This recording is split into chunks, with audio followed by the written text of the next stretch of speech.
Hello students, welcome back. आज हम लोग बात करेंगे आईएमएफ के बारे में, जिसको हम बोलते हैं International Monetary Fund. The IMF at glance. The International Monetary Fund IMF is an organization of 189 countries working to foster global monetary cooperation, securing financial stability, facilitate international trade, promoting high employment and sustainable growth, and reduce poverty around the world. बहुत important points हैं। Notes proper बनाइए। हमारे जो भी videos हैं detail videos हैं, ठीक है। तो बहुत सारी चीज़ें आपको मिलेंगी, इसके आप अच्छा प्रिपरेशन कर सकते हैं। तो देखिए, आईएमएफ जो बनाया गया है, टोटल इसमें 189 कंट्रीज़ हैं। और साथ ही साथ इनका फोकस किस पे है, क्या फोकस करती है आईएमएफ?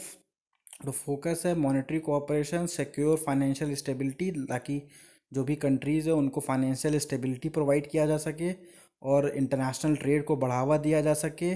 प्लस एम्प्लॉयमेंट, मतलब जो लोग जॉब में हैं, जो लोग नौकरी में, उसको उसको प्रमोट किया जाए, ज़्यादा से ज़्यादा जॉब क्रिएट किया जाए। और साथ ही साथ सस्टेनेबल इकोनॉमिक ग्रोथ हो, ग्रोथ इस तरीके से हो ताकि फ्यूचर में किसी का कोई नुकसान ना हो, और पावर्टी पूरे वर्ल्ड में ख़त्म की जाए। तो ये ऑब्जेक्टिव है आईएमएफ का, और आईएमएफ इन ऑब्जेक्टिव पे वर्क करता है। Created in 1945, the IMF is governed by and accountable to the 189 countries that make up its near global membership. तो 195 सॉरी 1945 में इसको बनाया गया था। और ये जो वर्क करता है और अकाउंट वर्क करता है, उसकी पूरी मतलब जितना भी वर्क करता है वो सारा कुछ बताता है किसको, 189 कंट्रीज़ को। उसके लिए अकाउंटेबल है। जो भी इनकी मेंबर कंट्रीज़ हैं उनको सारा वर्क अपना वो दिखाता है कि हमने इस तरीके से इन सब ऑब्जेक्टिव्स पे वर्क किया है। The IMF primarily purpose is to ensure the stability of the international monetary services, the system of the exchange rates and international payment, and enable the countries to transact with each other. तो जितना भी आप देखते हो exchange system, exchange rate का, international payment को support करना, ये सारा कुछ एक्सचेंज रेट को मॉनिटर करना, और साथ ही साथ इंटरनेशनल पेमेंट को प्रॉपर तरीके से कोऑपरेट मतलब कोऑर्डिनेट करना का काम भी हमारा आईएमएफ ही करता है। The fund mandate was update in 2012 to include all the macroeconomics and financial sector issued that bear on global stability। तो 2012 में फंड मैंडेट को अपडेट किया गया था। उसमें कुछ चीज़ें और इंक्लूड की गई थी। क्या इंक्लूड की गई थी? Macro economics and financial sector issue the bearer on the global stability. तो कुछ फाइनेंशियल सेक्टर्स को भी इसमें और ऐड कर दिया गया था ताकि उसको और ज़्यादा बेटर बनाया जा सके। What does IMF do? तो इंटरनेट, ये बहुत अच्छा पॉइंट है। अब देखते हैं, इससे कॉन्सेप्ट आपका और क्लियर हो जाएगा। IMF fundamental mission is to ensure the stability of international monetary system. तो आईएमएफ का काम क्या है कि सबसे पहले जो इंटरनेशनल मॉनेटरी सिस्टम है उसको स्टेबल करना, मतलब एक्सचेंज रेट्स हो गई, ये सब चीज़ें हो गई, इनको स्टेबल करना, बहुत ज़्यादा फ्लक्चुएशन ना आए। It does so in 3 ways, 3 तरीके से काम करता है IMF. Keeping track of the global economy and the economies of the member countries, मतलब जो भी ग्लोबल इकोनॉमी में जो भी ट्रांजैक्शंस हो रहे हैं उनके और मेंबर कंट्रीज़ को उनके ट्रांजैक्शन पे ध्यान रखता है। साथ ही साथ leading to the countries with the balance of payment difficulties, जिस कंट्री में बैलेंस ऑफ पेमेंट की प्रॉब्लम चल रही है उसको भी सॉल्व करता है, उनको असिस्ट करता है कि किस तरीके से वो वर्क करें ताकि बैलेंस ऑफ पेमेंट के डिफ़िकल्टीज से बाहर आएँ। And give practical help to member, बाकी जो उनके 189 मेंबर्स कंट्रीज़ हैं उनको भी प्रैक्टिकली हेल्प करता है उनको ग्रो करने में।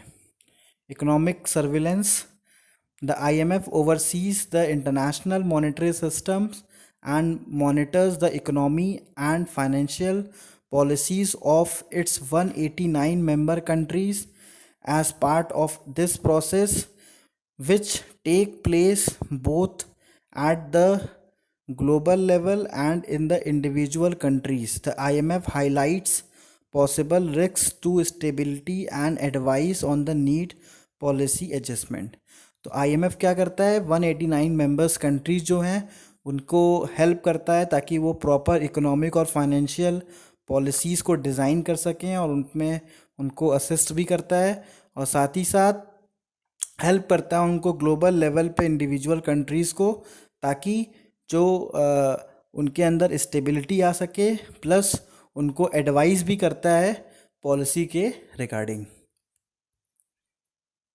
लीडिंग, अब लीडिंग में देखते हैं क्या क्या चीज़ें हैं। The IMF provides loan to the member countries experience actual और potential balance of payment problem to help the rebuild their international reserve stability their stabilize their countries, continue paying for imports and restore the condition for the strong economic growth and correct underlying problem। तो IMF क्या करता है, जो भी इनकी 189 member countries हैं उनके balance of payment को सपोर्ट करता है, प्लस फाइनेंस प्रोवाइड करता है ताकि उनका इंटरनेशनल रिज़र्व तैयार हो सके, ठीक है, जो भी करेंसीज़ का, और उनके करेंसी को स्टेबलाइज करने में मदद करता है ताकि करेंसी में बहुत ज़्यादा फ्लक्चुएशंस ना आए, प्लस जो उनकी कंडीशन है उनको रीस्टोर करता है ताकि वो और ज़्यादा स्ट्रॉन्ग हो जाए, इकोनॉमी ग्रोथ हो वहाँ की, और साथ ही साथ जो भी उसमें प्रॉब्लम चल रही उनके इकोनॉमी में, इम्पोर्ट्स वो ज़्यादा कर रहे हैं, उनको पेमेंट की प्रॉब्लम हो रही है, तो वो सब में भी IMF हेल्प करता है अपने मेंबर कंट्रीज़ को। Capacity development, the IMF works the government around the world to modernize the economic policies and institution and train their people. This help countries strengthen their economy, improvement growth and create job। तो capacity development में क्या करता है IMF work करता है कि जो भी कंट्रीज़ हैं उनके इकोनॉमी को थोड़ा मॉडर्न किया जाए, ठीक है, और उनके पीपल्स को ट्रेन करता है ताकि उनकी कंट्री और ज़्यादा स्ट्रांग हो जाए और इम्प्रूव कर सके, और ज़्यादा से ज़्यादा अपने कंट्री में वो जॉब क्रिएट कर सकें, इसीलिए पीपल्स को भी उनके ट्रेन करता है IMF। Organization and finance, the IMF has management teams of 17 departments that carry out its country policy analytical technical work. तो 17 डिपार्टमेंट में IMF के टीम को बांटा गया है ताकि वो कंट्री अलग अलग कंट्रीज़ के पॉलिसी पे उसको एनालाइज करे और उस पर टेक्निकल वर्क करे। One department is charged with managing the IMF resources. This sections also includes where the IMF gets its resource and how they use। तो एक ऐसा डिपार्टमेंट भी है जो IMF के सारे रिसोर्सेज को मैनेज करता है और देखता है कि IMF जो भी उसकी फंडिंग हो रही है उस फंड को किस तरीके से यूज़ कर रहा है। तो अब देखते हैं क्या क्या चीज़ें हैं। Management, the IMF has managing director who is the head of the staff and the chairperson of the executive board। तो IMF में एक मैनेजिंग डायरेक्टर होते हैं जो कि स्टाफ के हेड होते हैं और चेयरमैन ऑफ एग्जीक्यूटिव बोर्ड होते हैं। The managing director is appointed by the executive board for the renewable term of 5 years and is assisted by the first deputy managing director and 3 deputy managing director. तो इसमें क्या क्या बता रहा है कि जो भी हमारे मैनेजिंग डायरेक्टर होते हैं उनका जो कार्यकाल होता है वो 5 साल का होता है, 5 years के लिए इनको रखा जाता है, और इनको असिस्ट कौन करता है, फर्स्ट डिप्टी मैनेजिंग डायरेक्टर और 3 डिप्टी मैनेजिंग डायरेक्टर होते हैं जो इनको असिस्ट करते हैं और इनके साथ वर्क करते हैं। नेक्स्ट आते हैं स्टाफ के बारे में बात करते हैं। The IMF employees come from all over the world, they are responsible to the IMF and not to the authorities of the country of which they are the citizen. The IMF staff is organize mainly into the area functional information, liaison and support responsibility. तो IMF के जो भी staff आते हैं वो सारी countries से आते हैं, ऐसा नहीं कि केवल एक कंट्री से सारे स्टाफ उठा लिए। तो जिस भी कंट्रीज से IMF स्टाफ लेता है तो उस कंट्रीज से आईएमएफ का मतलब उस स्टाफ का कंट्री से कोई अकाउंटेबिलिटी नहीं होता, मतलब उसे अपने कंट्री को कुछ रिपोर्ट नहीं करना होता, वो डायरेक्टली रिपोर्ट करता है आईएमएफ को। आईएमएफ के अकॉर्डिंग वो वर्क करता है, जिस तरीके से आईएमएफ उसको रिस्पॉन्सिबिलिटी प्रोवाइड करता है। अब बात करते हैं आईएमएफ रिसोर्सेज के बारे में। Most resources of IMF loan are provided by the member country primarily through their payment of quotas। तो अब पैसे कहाँ से आते हैं आईएमएफ के पास? तो जो भी मेंबर कंट्रीज़ हैं वो कंट्रीब्यूट करती है आईएमएफ के पास फंड, और उसी से सारी फंक्शनिंग होती है।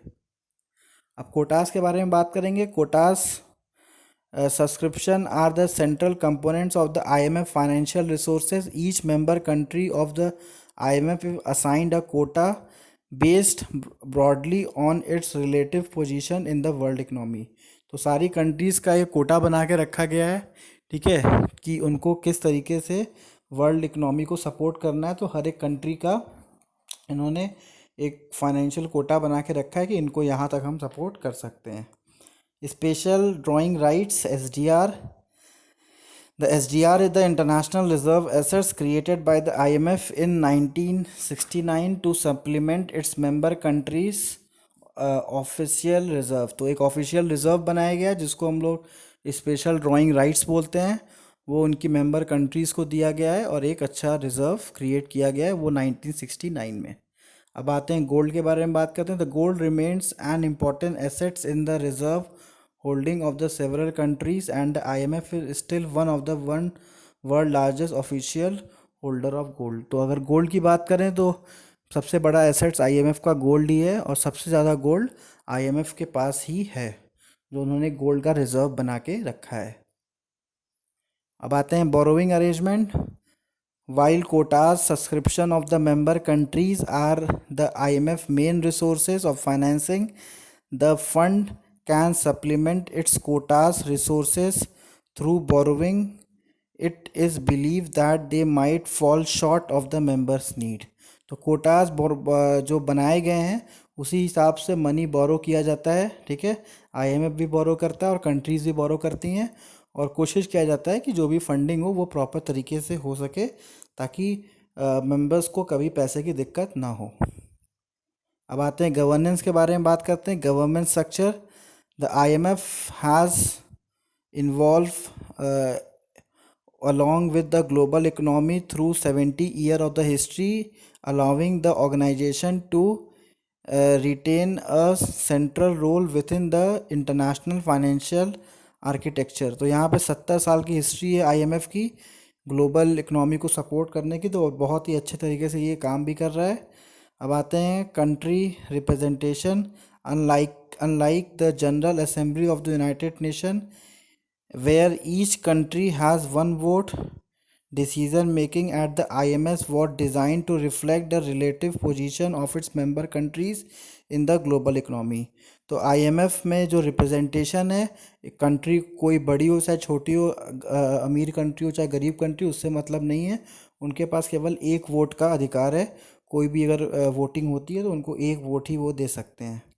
The IMF continues to undertake reform to ensure that its governance structure adequately reflects the fundamental change take place in the world economy। तो जो भी इनके आईएमएफ के जो भी गवर्नेंस स्ट्रक्चर हैं वो एक तरीके से जो भी चेंज होते हैं वो वर्ल्ड इकोनॉमी में पूरी तरीके से इफ़ेक्ट करते हैं। तो ये लोग बहुत सोच समझ के अपने फंडामेंटल स्ट्रक्चर को इन्होंने डिज़ाइन किया है ताकि सारे कंट्रीज़ को सही तरीके से रिप्रेजेंट किया जा सके। अब आते हैं accountability. Creates in 1948, IMF is governed by the accountable to 189 countries that make up the near global membership।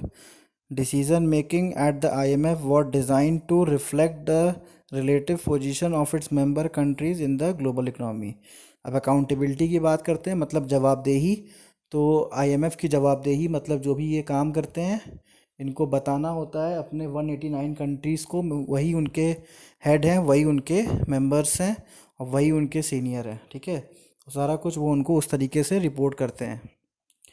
Transparency. IMF has the policy to place to ensure the meaningful and the accountable information both about its whole role in the global economy and the economies of its member countries। Is provided in a real time to the global audience. तो transparency बहुत ज़्यादा है।